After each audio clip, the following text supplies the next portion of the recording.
আল্লাহুম্মা সাল্লি আলা সাইয়্যিদিনা মাওলানা নাবিয়ানা মুহাম্মদ। এটা যে পড়ছে তো ওকে মনে করছে যে পাপ হবে, মনে করছে যে নেকি হবে।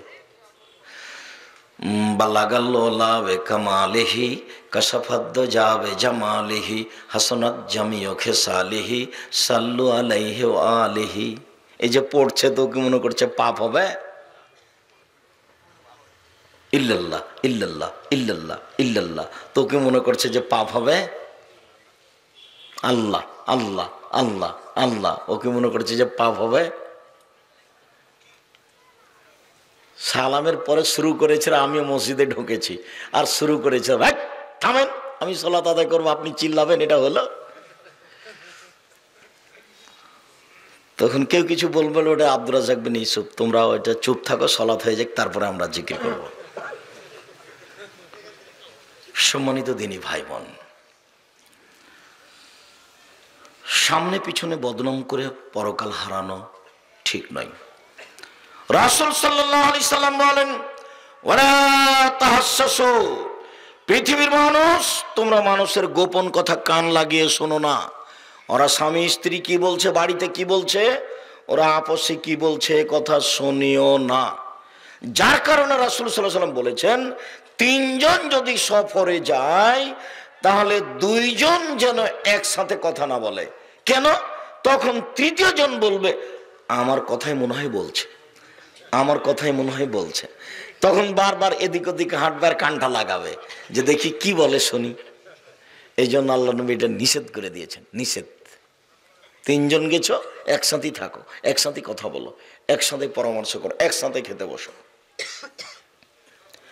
রাসূল সাল্লাল্লাহু আলাইহি সাল্লাম বলেন, কেউ যদি কারো গোপন কথা কান দিয়ে শোনে তাহলে বিচার মাঠে সীসাকে জাহান্নামের আগুনে গরম করে কানে ঢেলে দেওয়া হবে।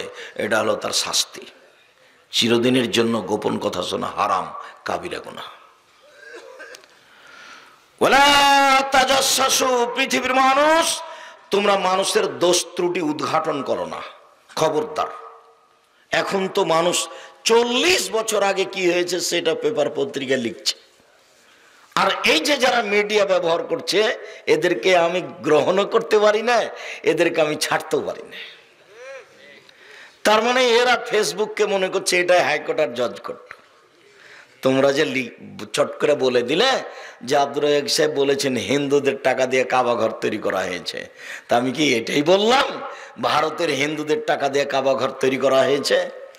তুমি তো বলেছো, তোমার তো বিদ্যাও নাই, বুদ্ধিও নাই, তোমার সাথে যত হুজুর সাথ দিয়েছে তুমি বিশ্বাস করো ও হিংসুটে হুজুর, নইলে আসলেই বুঝে না, একজন ধোঁকাবাজ। আমাকে জিজ্ঞাসা করেছো বেটা, ভারতের হিন্দুরা মূর্তি পূজা করে, এদের মূর্তির নাম সরস্বতী, ভগবতী, কালী, দুর্গা। আর মুহাম্মদ সাল্লাল্লাহু আলাইহি সাল্লামের বংশধর বাপ চাচারা মূর্তি পূজা করত, ওদের মূর্তির নাম হলো লাত, মানাত, উজ্জা, হবল। ওরা মূর্তি পূজা করত, এরা মূর্তি পূজা করে। এরা হলো পত্তলিক, এদেশের ভাষায় এরা হিন্দু, কোরআনের ভাষায় নয়। ওরা পত্তলিক, ওরা মূর্তি পূজা করত। মুহাম্মদ সাল্লাল্লাহু আলাইহি সাল্লামের বংশধর কাবাঘর তৈরি করেছে যারা মূর্তি পূজক।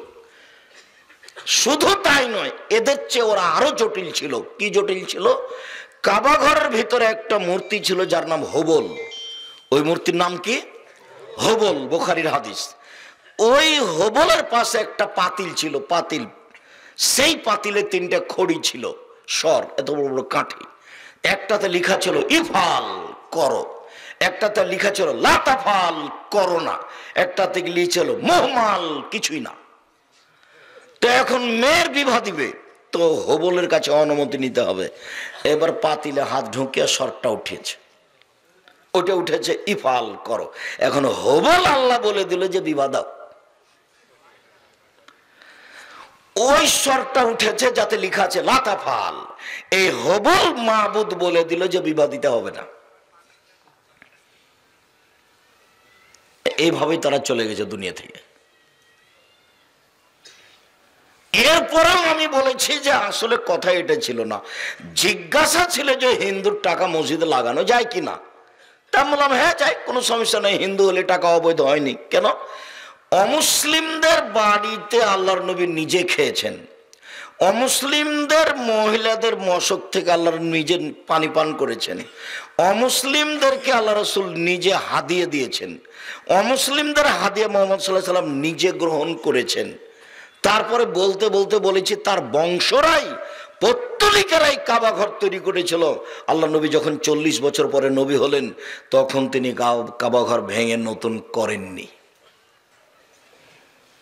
বরং 40 বছর বয়সে নবী হওয়ার পরে যখন তিনি কাবা ঘরে ঢুকলেন তখন বুখারী মুসলিমের হাদিসে এসেছে, দাখালান নবী সাল্লাল্লাহু আলাইহি ওয়াসাল্লাম মক্কাতা ওয়া হাওলাহা সালাসুমায়া সিত্তুন নসব।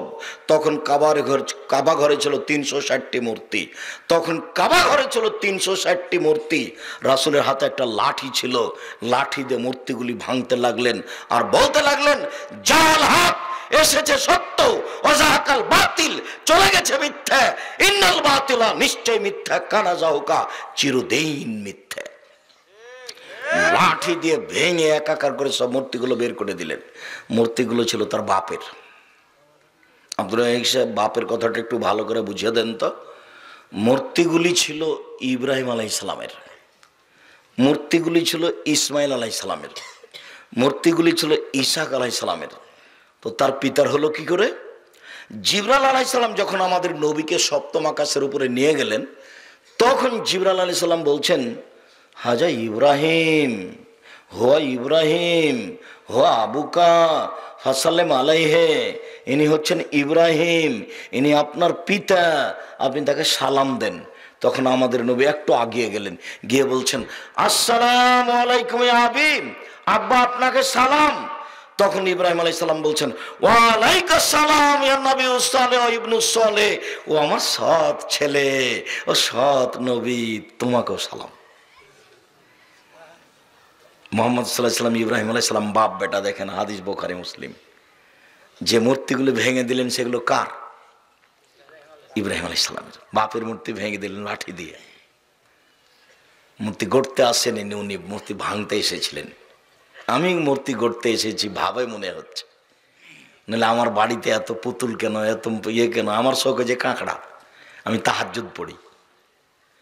আপনার শোকে যে কি আছে? কাঁকড়া। প্লেটে আছে চিংড়ি মাছ, আইনে যেটা নিয়েছেন সেটা হলো রুই মাছ। তো কোনটা এটা? সকাল হতে হতে যদি এই প্লেট থাকে তাহলে আপনি আসলেই মুনাফিক। সকাল হতে হতে যদি বাড়িতে এই প্লেট থাকে তাহলে আপনি আসলেই মুনাফিক। আপনি বক্তব্যের সাথে মুনাফিকি করেছেন। আমি আব্দুর রাজ্জাক বিন ইউসুফ জাতিকে বলেছি, আমার বক্তব্যের সাথে মুনাফিকি করিয়েন না। জাতিকে কোনোদিন 1 মিনিটের জন্য ফাঁকি দিনি।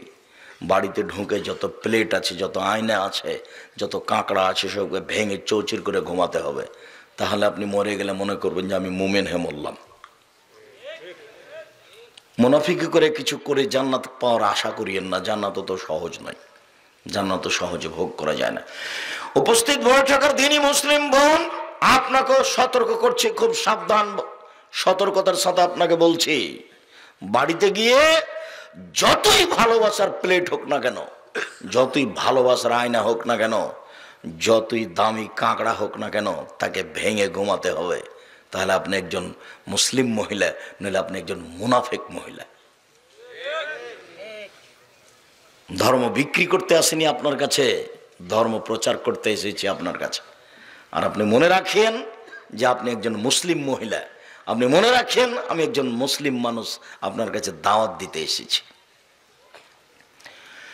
পৃথিবীর মানুষ, তোমরা মানুষের দোষ ত্রুটি উদ্ঘাটন করিও না। দোষ ত্রুটি উদ্ঘাটন করা মহাপাপ। আমি আপনাকে কয়েকটা হাদিস দেখাই যাতে দোষ ত্রুটি ঢেকে রাখার জন্য আল্লাহ বলেছেন। আল্লাহ দোষ ত্রুটি ঢেকে রাখার কেমন চেষ্টা করছেন, একটা হাদিস পেশ করি। আব্দুল্লাহ ইবনে উমর রাদিয়াল্লাহু তাআলা আনহু বলেন, রাসূল সাল্লাল্লাহু আলাইহি ইউদনিল মুমিনা ইয়াউমাল কিয়ামা, মুমিন পুরুষ নারীকে আল্লাহ তাআলা কাছে নেবেন। সুম্মা ইয়াদাউ কানাফাহু আলাইহি, তারপর নিজ বাহু দিয়ে তাকে ঢেকে নেবেন, ঘেরে নেবেন। ঘেরে নিয়ে তার পাপ তাকে দেখিয়ে বলবেন, আর তারিফ জাম্বা কাজা, তুমি কি তোমার এ পাপ চিনতে পারো দেখো তো। আর তারিফ জাম্বা কাজা, তুমি কি তোমার এ পাপ চিনতে পারো দেখো তো। তখন লোকটা বলবে নাম আইয়ে রাব্বে, হে আমার প্রতিপালক আমি চিনতে পারছি এটা আমারই পাপ। ফায়জা কাররাহু বেজামবেহি, লোকটা যখন পাপকে স্বীকার করে নিবে, রান্নাহু হালাকা, এবং নিজেকে মনে করবে যে আমি ধ্বংস হয়ে গেছি, তখন আল্লাহ তাআলা বলবেন শোনো, সাতারতহা ফিদ দুনিয়া আলিয়াউমা গাফারতহা, এই পাপ আমি দুনিয়াতে ঢেকে রেখেছি, কাউকে জানতে দিনি, যাও বিচারের মাঠে মাফ করে দিলাম। আমি তোমার পাপ ঢেকে রেখেছি কেন? তোমারও একটা স্বভাব ছিল মানুষের পাপ ঢেকে রাখা। মান সাতারা মুসলিমান সাতারাহুল্লাহু ফিদ দুনিয়া ওয়াল আখিরা, কেউ যদি মানুষের দোষ ত্রুটি দুনিয়ায় ঢেকে রাখে, মানুষের পাপের কথা মানুষ যদি ঢেকে রাখে, তাহলে আল্লাহ তার পাপকে বিচারের মাঠে ঢেকে রাখবেন, দুনিয়াতে ঢেকে রাখবেন। মানুষ একটা অন্যায় করেছে, ও আপনার শত্রু পক্ষ, তাই তাকে জাতির সামনে খাটো করে দিলেন, ও এই করেছে, আপনি খুশি হয়ে গেলেন, লোকটা খাটো হয়ে গেছে। আর আপনি যদি দল সংগঠন করেন তাহলে আপনার ভিতর আরো খারাপ হয়েছে। তার মানে আমি যদি বিপদে পড়ি আর আমি যদি আপনার দলের না হই, তাহলে আপনি বলবেন ঠিক হয়েছে, ঠিক হয়েছে, উচিত হয়েছে, উচিত হয়েছে। তাহাজ্জুদ পড়ে কি করবেন বলেন? হজ করে কি করবেন? যে আব্দুল্লাহ যে বলল যে 3 দিন যাবত একই কথা আল্লাহ নবী বলেন অমুক জান্নাতি, তো একজন পরীক্ষা করে দেখছে ও জান্নাতি কেন, কেন তাকে আল্লাহ নবী জান্নাতি বললেন? তো তার বাড়িতে থাকলেন, খেলেন, তাহাজ্জুদও পড়তে দেখলেন না, তাসবিহ তাহলে তেমন বেশি করতে দেখলেন না, এই জান্নাতি কি করে? তো দেখে চলে যাচ্ছেন। কেন এসেছিলেন, কেন যাচ্ছেন? না যাচ্ছি, আপনার ব্যাপারে আল্লাহ নবী বলেছেন, তো তেমন কিছু দেখতে পেলাম না। বলে হ্যাঁ আমিও তেমন কিছু করি না, তবে আমি যখন ঘুমাই তখন মানুষের সাথে যা লেনদেন আছে, যার বদনাম কিছু আছে, আমি সবকে মুছে দিয়ে ঘুমাই, কিছু রাখি না, মাফ করে দিয়ে ঘুমাই। আর আপনি এমন ভাবে রেখেছেন ভিতরে জীবিত করে যে সুযোগ পেলে খাটো করবেন, তাই তো 40 বছর পরে। মানুষের স্বভাব কেমন? আল্লাহর নবী বলছেন মান সাতারা মুসলিমান সাতারাহুল্লাহু ফিদ দুনিয়া ওয়াল আখিরা, কেউ যদি মানুষের দোষ ত্রুটি ঢেকে রাখে, আল্লাহ তার দোষ ত্রুটি দুনিয়াতেও ঢেকে রাখবেন, পরকালও ঢেকে রাখবেন। এবার চলেন আল্লাহ কিভাবে মানুষের দোষ ঢেকে রাখেন তা আপনাকে দেখালাম। এবার মুহাম্মদ সাল্লাল্লাহু আলাইহি সাল্লামের ঢেকে রাখা দেখাই। বুরায়দা রাদিয়াল্লাহু তাআলা আনহু বলেন, যা মাইজ ইবনে মালিক এলেন নবী সাল্লাল্লাহু আলাইহি সাল্লাম, মাইজ ইবনে মালিক আল্লাহর নবীর কাছে আসলেন, এসে বলছেন তাহেরনি ইয়া রাসূলুল্লাহ, আল্লাহর নবী আমাকে পবিত্র করেন। তখন আল্লাহ রাসূল বলেন ইরজি, বাড়ি ফিরে যাও, আস্তাগফিরুল্লাহ, ক্ষমা চাও, অতুব ইলাইহি, তওবা করো, পাপ ক্ষমা হয়ে যাবে। তোবার যখন কথা বলেছেন তখন আল্লাহ নবী বুঝতে পেরেছেন বড় পাপ আছে, কিন্তু জিজ্ঞাসা করলেন না যে কেন তোমাকে পবিত্র করব। লোকটা চলে গেল, একটু গিয়ে আবার ফিরে এসে বলছে তাহেরনি ইয়া রাসূলুল্লাহ, আল্লাহ নবী আমাকে পবিত্র করুন। তখন আল্লাহ রাসূল বললেন বাড়ি ফিরে যাও, আল্লাহর কাছে ক্ষমা চাও, তওবা করো। লোকটা চলে গেল, একটু গিয়ে আবার ফিরে এসে বলছে তাহেরনি ইয়া রাসূলুল্লাহ, আল্লাহ নবী আমাকে পবিত্র করুন। তখন আল্লাহ নবী বলেন বাড়ি ফিরে যাও, আল্লাহর কাছে ক্ষমা চাও, তওবা করো। লোকটি চলে গেল, আবার ফিরে এসে বলছে আল্লাহ নবী আমাকে পবিত্র করেন। তখন চতুর্থবারে আল্লাহ নবী বলছেন আবেহি জনন, ও কি পাগল? আমি তো চলে যেতে বলছি, যায় না কেন? এখনো চলে গেলে বিচার হবে না, কিন্তু যাচ্ছে না কেন? ও কি পাগল? কালুলাই সাবে মাজনুন। সাহাবীগণ বলেন না, ও তো পাগল নয়, ভালো মানুষ। তখন পঞ্চমবারে ষষ্ঠবারে আল্লাহ রাসূল বলছেন আশারে বা খামরান, তাহলে সে কি মদ পান করেছে, তাই তার মস্তিষ্ক বিকৃত হয়েছে, তাই আমার কথা বুঝে না। আমি যে চলে যেতে বলছি যায় না কেন? ফাকামারা চলুন ফাস্তান কাউ, একটা লোক দাঁড়িয়ে মুখে নাক লাগিয়ে মুখটা সঙ্গে দেখে বলল মাশারে বা খামরান, আল্লাহ নবী এ তো মদ পান করেনি, এ তো ভালো মানুষ। তখন আল্লাহ রাসূল বলছেন আজানাইতা, তুমি কি জেনা করেছ? তখন লোকটি বলছে মানুষ বৈধভাবে যা করে আমি অবৈধভাবে করেছি, বিচার করে দেন। হাদিস তো এ পর্যন্ত, বিচার তো যা হলো হলোই। আপনি বুঝতে পারলেন কি না? আল্লাহ রসুল প্রথমে বুঝতে পেরেছিলেন ঘটনা কি, কিন্তু প্রথমবার প্রকাশ করলেন না, দ্বিতীয়বারে করলেন না, তৃতীয়বারে করলেন না, চতুর্থবারে করলেন না, পঞ্চমবারে বললেন পাগল, ষষ্ঠবারে বললেন যে মদ খেয়েছে। তারপরে যখন তাকে আর রক্ষা করা গেল না, তখন বিচারের কথা বললেন। এ পর্যন্ত কথা শেষ। আপনাকে আমি স্পষ্ট করব আর একটু পরে। বাস বিচার হয়ে গেল, ফয়সালা হয়ে গেছে, দুনিয়া থেকে তাকে বিদায় করা হয়েছে, শেষ হয়ে গেছে কাহিনী। কিন্তু মাইজুবুল মালিক যার বিচার হয়ে গেল, এই লোকটা ছিল গরিব মানুষ। এই যার বাড়িতে কাজ করতো তিনি হলেন ধনী মানুষ, তার নাম হলো হুজ্জাল। হুজ্জালের স্ত্রীর সাথে মাইজুবুল মালিক জেনায় লিপ্ত হয়েছিল। তো হুজ্জাল এই লোককে খুব ভালোবাসতো, কাজের লোক হিসাবে, খুব ভালো কর্মী ছিল। তখন হুজ্জাল বলছে মাইজুবুল মালিক, ঘটনা যখন ঘটে গেছে, তুমি একটু আল্লাহ রাসূলের কাছে যাও, গিয়ে বলে দেখো তো কি হয়। এই জন্য এখানে এসেছেন, এখানে এসে আটকা পড়ে গেলেন। এখন কোনো একদিন হুজ্জালের সাথে রাসূলের মুখামুখি দেখা, এদিকে দেখেন, এরপরে আমি বলবো মুখামুখি দেখা। তখন আল্লাহ রাসূল বলছেন, হুজ্জাল লাউ সাতারতা খাবার মাইজুবুল মালিক ফি সাবিকা লাকুনতা খায়রান কাসীর। ওহ হুজ্জাল, তুমি যদি মাইজুবুল মালিকের ঘটনাটা তোমার কাপড়ের ভিতরে লুকিয়ে রেখে দিতে, প্রকাশ না করতে, তাহলে যে কত ভালো হতো হুজ্জাল। ও হুজ্জাল, তুমি তাকে আমার কাছে কেন পাঠালে? তুমি যদি তার ঘটনা তুমি জেনেছো, কাউকে না বলতে, তোমার কাপড়ের ভিতরে লুকিয়ে রেখে দিতে, মানে ঢেকে রেখে দিতে, প্রকাশ না করতে, তাহলে যে কত ভালো হতো। হাদিস বুখারী মুসলিম। দেখি আপনি আপনি আপনি কি বুঝলেন? আপনাকে আমি বুঝাতে চাচ্ছি আল্লাহর নবী একটা মানুষের পাপকে কিভাবে ঢেকে রাখার জন্য চেষ্টা করেছেন। আর আল্লাহ ওই লোকটার পাপ কাউকে দেখতে দিবেন না, সেই জন্য আল্লাহ তাকে ঢেকে নিয়ে বলছেন, এটি কি তুমি চিনতে পারছো? দেখো তো এই পাপ কি তুমি চিনতে পারো? হ্যাঁ চিনতে পারছি তো, এটা তোমারই পাপ তো। হ্যাঁ চিনছি। তো এইভাবে আল্লাহ বলছেন ধ্বংস হয়ে গেছে।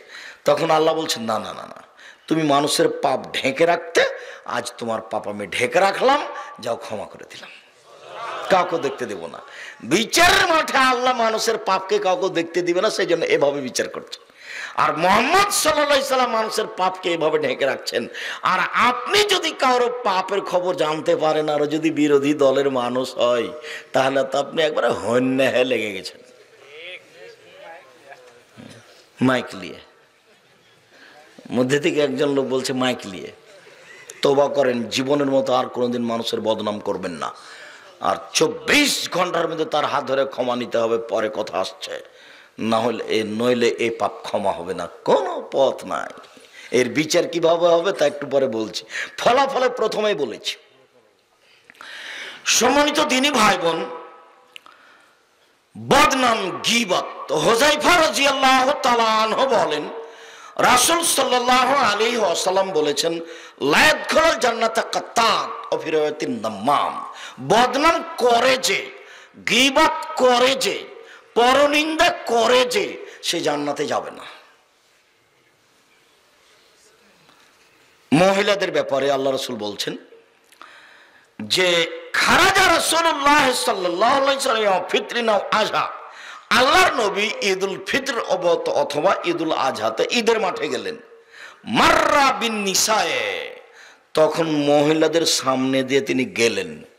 মহিলাদের সামনে গিয়ে বলছেন আল্লাহর নবী, ইয়া মাশারান নিসায়ে তাসাদদাকনা ফাইন উরিতুকুন্না আকসারা আহলিন নিসা। মহিলারা শোনো, তোমরা দান করো, আমি তোমাদেরকে বেশিরভাগ জাহান্নামে দেখছি। জাহান্নাম বলতে নারী আর নারী, জাহান্নামের অধিকাংশ মানুষই হচ্ছে নারী। জাহান্নাম বলতে নারী আর নারী, জাহান্নামের অধিকাংশ মানুষই হচ্ছে নারী। তোমরা দান করে জাহান্নাম থেকে বাঁচো। এই পর্যন্ত বলতেই মহিলারা বলে বসলো, বেমা ইয়া রাসূলুল্লাহ, কেন কেন আমরা জাহান্নামে যাব বেশি, কারণ কি? তখন আল্লাহ রাসূল উত্তর দিচ্ছেন, এক তুকসিরনাল লানা, মানুষের উপরে অভিশাপ করো, মানুষের বদনাম করো, মানুষের গীবাত করো, এই কারণে তোমরা বেশিরভাগ জাহান্নামে যাবে। 2 অতাকফরনালাসিরা, স্বামীকে মেনে চলো না। স্বামীকে মেনে চলতে হবে, তিতা লাগলেও মিঠা লাগলেও। যখন বলেছি যে 4টা কাজ করলে মহিলাদের জন্য জান্নাতের সব দরজা খোলা, 4টা কাজ করেছে মানে জান্নাতের সবটা দিয়ে ঢুকতে পাবে। 1 সালাত খামসাহা, 5 ওয়াক্ত সালাত আদায় করলো। 2 সমাজ সাহারাহা, রমজান মাসের সিয়াম পালন করলো। 3 আতাদ বালাহা, স্বামীকে মেনে চললো। 4 আহসানাত ফারজাহা, জেনায় লিপ্ত হলো না। আব্দুর রাজ্জাক সাহেব, আমরা নাটোরের পল্লী এলাকার মহিলা, আমরা জেনার সাথে সম্পৃক্ত নই। আপনি শোনেন, 1 5 ওয়াক্ত সালাত আদায় করি। 2 রমজান মাসে সেম থাকি। 3 জেনার সাথে লিপ্ত হই না। 4 স্বামীকে মেনে চলতে পারি না।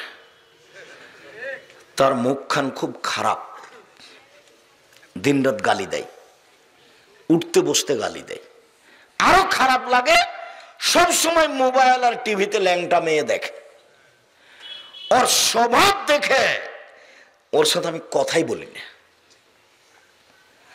মেয়েকে বলি, আম্মু তোমার আব্বাকে পানি দিয়ে আসো। বৌমাকে বলি, তোমার শ্বশুরকে খাবার দিয়ে আসো। কেউ যদি না থাকে, কোন সময় যদি 1 গ্লাস পানি দেওয়া লাগে, জোর করে চাই পানি দাও পানি দাও, তখন গিলাস নিয়ে যে থ্যাকস করে রেখে চলে যায়। আমি সহ্যই করতে পারি। হ্যাঁ, কথা ঠিক বলছেন আপনি দিনী বোন, আপনার কথাই ঠিক, আমি আপনার সাথে একমত। তবে আপনি মনে রাখবেন যে যদি সংসার করতেই হয়, যদি থাকতেই হয়, তাহলে ঝুলন্ত থাকা যাবে না। তিতা লাগলেও মিঠা লাগলেও মেনেই চলতে হবে, এ কথাই ঠিক। জনৈক মহিলা যখন রাসূলের কাছে আসলো, কথা যখন শেষ হয়ে গেল, চলে যাচ্ছে, তাহলে রাসূল বলছেন, শোনো শোনো শোনো শোনো, তোমার স্বামী আছে? জি আছে। তুমি তোমার স্বামীর কাছে কেমন? বলে, আমি তাকে মূল্যায়ন করার চেষ্টা করি। মূল্যায়ন করার চেষ্টা করো মানে বলো কি? ওয়া জান্নাতে না রাখে, সে তো তোমার জাহান্নাম, সে তো তোমার জান্নাত, সে তো তোমার জাহান্নাম, সে তো তোমার জান্নাত। স্বামী তোমার জাহান্নাম, স্বামী তোমার জান্নাত।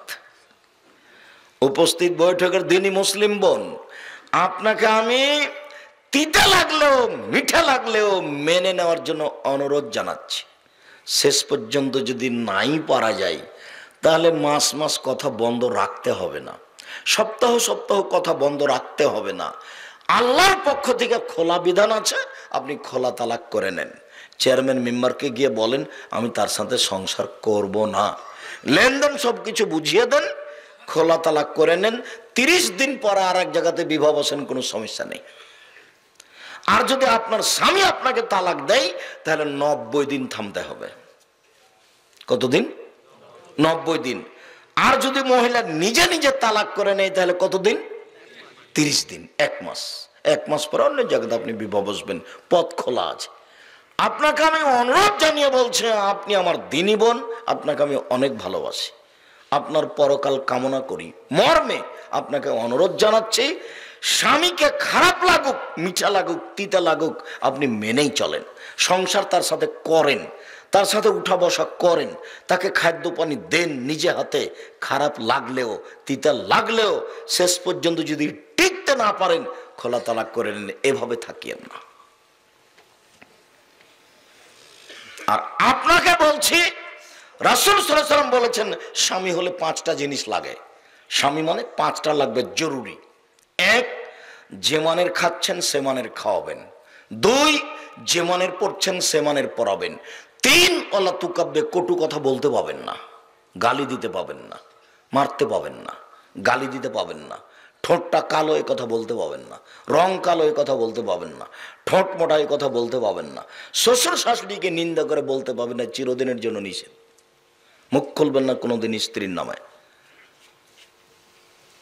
অত সাধারণ মনে করিয়েন না। আল্লাহ বলছেন, পৃথিবীর মানুষ, আমি তোমাদের স্ত্রীদেরকে সৃষ্টি করেছি তোমাদের শান্তি তৃপ্তির জন্য। ও হচ্ছে শান্তির বস্তু, ও হচ্ছে তৃপ্তির বস্তু। স্বর্ণ দিয়ে ঘর বানালে শান্তি হবে না স্ত্রী ছাড়া, মখমল দিয়ে বিছনা সাজালে শান্তি হবে না স্ত্রী ছাড়া। আল্লাহ বলছেন ও শান্তি তৃপ্তির বস্তু। তাকে ব্যাংকে পাঠান কেন? তাকে স্কুলে পাঠান কেন? তাকে চেয়ারম্যান মেম্বার দাঁড় করান কেন? চেয়ারম্যানে দাঁড় করিয়ে দিয়েছেন, সে যে তো খালি সারাদিন বলে আসো ভাইয়া আসো, চা খেয়ে যাও, সবার জন্য ফ্রি। আপনাকে একটু খারাপ লাগে না কেন? আপনার বাপও হাজি, আপনার শ্বশুরও হাজি। আপনি কি করে পথে আসলেন? ভিক্ষা করে খেতে হবে, ভিক্ষা করে। ভিক্ষা করে খাবো কেন? নাটোর জেলায় বাড়ি, মাছ চাষ করে খাই। হ্যাঁ খান, আমি করিনি তা, আমি ভিক্ষা করতে বলিনি। আমি বলছি লোন নিয়ে ব্যবসা করতে হবে না, চকলেট দিয়ে করেন, টাকা কম আছে, কলা দিয়ে করেন, বেশি পয়সার ব্যবসা করেন। এমন ব্যবসা করেন নাটোর জেলায় বাড়ি, সারা বাংলাদেশকে টাকায় হারিয়ে দেব। টাকা ইনকাম করে অসহায় মানুষের পাশে দাঁড়ানোর জন্য, নেতাকে উঠানো নামানোর জন্য নয়। অসহায় মানুষের পাশে দাঁড়ানোর জন্য কোটি টাকা ইনকাম করি, ঘুমের ঘরে টাকা ইনকাম করি। করেন এ কথা ঠিক। আল্লাহ বলছেন জুমার দিনে আজান দেওয়া হলে দোকানপাট বন্ধ করে দৌড়ে আসো, দৌড়ে আসো, দৌড়ে আসো। সলাতটা শেষ হয়ে গেছে, দৌড়ে আসো, দৌড়ে আসো, দোকান খোলো, দোকান খোলো, দোকান খোলো, টাকা ব্যবসা করো, ব্যবসা করো। বাংলাদেশে আল্লাহর রাস্তায় শুধুমাত্র জুমার দিন ছুটি ছিল, এখন শনিবারও গেছে, 2 দিন ছুটি হয়ে গেছে। দুবাই আবার 3 দিন, মুসলমানের শুক্রবার, আর একজনের শনিবার, আর একজনের রবিবার, গড়ানে 3 দিন। ইনকাম করা লাগবে না। মানুষ এখন মানুষ নয়, মানুষ এখন পশু প্রাণী, গরু ছাগল। জুমার দিনে ইনকাম করতে হবে, দোকানপাট বন্ধ, নিষিদ্ধ জুমার দিনে। এমনি দিন তো বহু দূরের কথা। বাপ অতদিন পর্যন্ত ছেলের খেতে পাবে না যতদিন পর্যন্ত বাপ কাজ করে খেতে পারে। যেদিন বাপ কাজ করে খেতে পারে না সেদিনই ছেলের খাবে। উপার্জন করে খেতে হবে, জরুরি বিধান। উপার্জন করে খেতে হবে, জরুরি বিধান। ঘুমের ঘরে ব্যবসা করতে হবে, ঘুমিয়ে ব্যবসা, টাকা পয়সা, টাকা পয়সা, ঘুম ভাই, আরে কোটি টাকা দেখলাম কোথায় গেল। এইভাবে ব্যবসা করতে হবে, ঘুমের ঘরেও টাকা ইনকাম করতে হবে। টাকা ইনকামের জগতে ব্যবসা সবচেয়ে ভালো। কেন? আল্লাহ নবী বলছেন আত্তাজির আস-সাদিক আল আমিন একুনু ইয়াউমাল কিয়ামা মা শুহাদা সিদ্দিকিন। সত্যবাদী বিশ্বস্ত ব্যবসায়ী বিচারের মাঠে নবীগণের সাথে থাকবেন। জমি চাষ করো না, জমি চাষ করো না। কেন? আল্লাহ নবী জমি চাষ করলে অন্তর শক্ত হয়ে যায়, খালি বউকে গালি দেয়। পশু প্রাণীর পিছনে ছোটে জমি চাষ যায়, তবে ভালো নয়। আল্লাহ রাসূল বলছেন আত-তিজারাত মাল কিযব ওয়াল হালাফ, ব্যবসাতে অনেক সময় মিথ্যে কথা চলে আসে, কসম চলে আসে। ফাসুবহু বিসাদকা, দান খায়রাত করে ওটা মিটিয়ে দাও। রাসূল সাল্লাল্লাহু আলাইহি ওয়াসাল্লাম এভাবে বলছেন। রাসূলের মুখের কথা আপনার সামনে নকল করছি। সম্মানিত দ্বীনি ভাই বোন, রাসূল সাল্লাল্লাহু আলাইহি ওয়াসাল্লাম বলেন লা ইয়াদখুলুল জান্নাতা কাত্তাব ওয়া ফিরাতিন নামাম, যারা বদনাম করে, যারা চুগলখড়ি করে, যারা গীবাত করে, তারা জান্নাতে যাবে না। রাসূল সাল্লাল্লাহু আলাইহি সাল্লাম বলেন স্বামী হলে 5টা জিনিস লাগবে। 1, যে মানের খাই সে মানের খাওয়াতে হবে। 2, যে মানের পরে সে মানের পড়াতে হবে। 3, কটু কথা বলা যাবে না। 4, মুখের উপরে মারা যাবে না। আগেকার পণ্ডিত ছেলে মেয়ে পড়াশোনা না পারলে গালে থাপড়াত, পণ্ডিত জানে না গালে মারা যায় কিনা। গলা থেকে উপর দিক মারা নিষেধ। 4, ওয়ালা তাতরুকা ইল্লা ফিল বাইতে, তুমি তোমার স্ত্রীকে তোমার বাড়ি ছাড়া কোথাও যেতে দিও না। খালার বাড়ি যেতে পারে না, ফুফুর বাড়ি যেতে পারে না, নায়ের বাড়ি যেতে পারে না, মায়ের বাড়ি যেতে পারে না। জরুরি প্রয়োজন ছাড়া, দুর্ঘটনা ছাড়া বাড়ি থেকে বের হতে পারে না। জরুরি আদেশ, তার নাম স্বামী। আপনি কাপুরুষ, সেই জন্য তো আপনার স্ত্রী বাজারে গেছে। আপনার স্ত্রী গেল কেন? ওর স্বামী কি মরে গেছে? ওর দেবর কি মরে গেছে? ওর ভাসুর কি মরে গেছে? ওর শ্বশুর কি মরে গেছে? দেশবাসী নাই ও কেন বাজারে? আপনি কাপুরুষ, সেই জন্য সে বাজারে। তোবা করে উঠেন এখান থেকে, জিন্দিগিতে যেন আপনার বাজারে না যায়। আমরা তো বেঁচে আছি কই, আমরা তো কোনোদিন হাট বাজারে যেন পুরুষ মানুষই যায় না, তো মহিলা তো ভাবতেই পারি না। আমি কোনোদিন আমি কোনোদিন চায়ের স্টলে বসিনি, প্রতিষ্ঠানের ভিতরে চায়ের স্টল আছে, তো যখন আমি সামনে দিয়ে হাঁটি তখন আমি বলে, এই শোনো, ভালো করে চা যদি না বানাও, যদি অভিযোগ দেয় তাহলে তোমার কিন্তু দোকান থাকবে না। তখন ও বলে একটু বসেন। আমি কোনোদিন তো বসিনি, তোমার এখানে কেমনে বস? জীবনে বসিনি কোনোদিন। 16 বছর ছাত্র জীবন, 34 বছর শিক্ষক জীবন, 32 বছর বক্তব্যের জগৎ। সম্মানিত দিনী ভাই বোন, রাসূল সাল্লাল্লাহু আলাইহি ওয়াসাল্লাম বলেন, তাজদুনা ইয়াউমাল কিয়ামাহ শাররাল ওয়াজহি, বিচারের মাঠে সবচেয়ে খারাপ মানুষ পাবে তাকে। বিচারের মাঠে সবচেয়ে নিকৃষ্ট মানুষ সেই কে? আল্লাযী ইয়াতি বিহাউলাই ওয়া ইয়াতি বিহাউলাই। এখানে এক কথা, ওইখানে এক কথা, এখানে এক কথা, এখানে এক কথা। চগুলখোর যে, বদনাম করে যে, গীবাত করে যে, সেই হবে বিচারের মাঠে সবচেয়ে খারাপ, সেই হবে বিচারের মাঠে সবচেয়ে নিকৃষ্ট। আনাস রাদিয়াল্লাহু তাআলা আনহু বলেন, রাসূল সাল্লাল্লাহু আলাইহি সাল্লাম বলেছেন, মান কানা দা ওয়াজহাইনে ফিদ দুনিয়া কানা লাহু লিসানানে মিন নার ইয়াউমাল কিয়ামা। বিচারের মাঠে যার দুইটা মুখ, দুনিয়াতে যার দুইটা মুখ, দুনিয়াতে যার দুইটা মুখ, মানুষে যাকে বলে দোমুখা, এখানে এক কথা বলে, এখানে এক কথা বলে, এরকম দুনিয়াতে যার দুইটা মুখ, বিচারে তার মুখের ভিতরে হবে দুইটা আগুনের জিহ্বা। কেমন লাগলো শুনে? জীবনে কোনোদিন কারো বদনাম করবেন না, আজ থেকেই শেষ। আহাল পরিবারকে বলে দিবেন, পাশের মহিলা আপনার বাড়িতে এসেছে, এসে বলছে, বুবু আর শুনেছ এরকম ঘটনা, তো আপনার স্ত্রী বলবে, বুবু আর শুনেছ ওটা রাখেন, কেন এসেছেন সেটা বলেন। যে একটু চাউল ধার করতে এসেছি সেটা বলেন। আর একজন কি করেছে সেটা বলছেন কেন? মুখ বন্ধ করেন, আপনার কিন্তু শুনতে ভালো লাগবে। হ্যাঁ বলো তো, বলো তো কি, বলো তো, বলো তো কি, এটা আপনার মন চাইবে। হ্যাঁ, কিন্তু আপনি বলবেন মুখখান বন্ধ রাখেন, আমি ওর কথা শুনতে চাচ্ছি না। আর ও যদি আপনার শত্রু পক্ষের কথা বলতে চায় তাহলে তো আপনি তাকে লুটে নেবেন। এটা হলো মানুষের স্বভাব। এই স্বভাব থেকে মানুষকে ফিরে আসতে হবে। পৃথিবীতে যার দুইটা মুখ, বিচারের মাঠে তার একখান মুখের ভিতরে দুইটা জিহ্বা হবে আগুনের। আমি এই কথা বলিনি, এই কথা মুহাম্মদ সাল্লাল্লাহু আলাইহি সাল্লাম বলেন, হুবহু তারই কথা। আয়েশা রাদিয়াল্লাহু তাআলা আনহা বলেন, একদা আমি আল্লাহর নবীকে বললাম, আল্লাহর নবী, আয়েশার জন্য, সাফিয়ার জন্য এটা এটাই যথেষ্ট। মানে সাফিয়া একজন খাটো মহিলা, আপনি তার এত প্রশংসা করেন কেন? বলেন সাফিয়া খুব সুন্দরী, বলেন আপনি সাফিয়া খুব বুদ্ধিমতী। আরে সাফিয়া তো ইহুদির মেয়ে, আরে সাফিয়া তো একটা খাটো মেয়ে, আপনি তার প্রশংসা করেন কেন?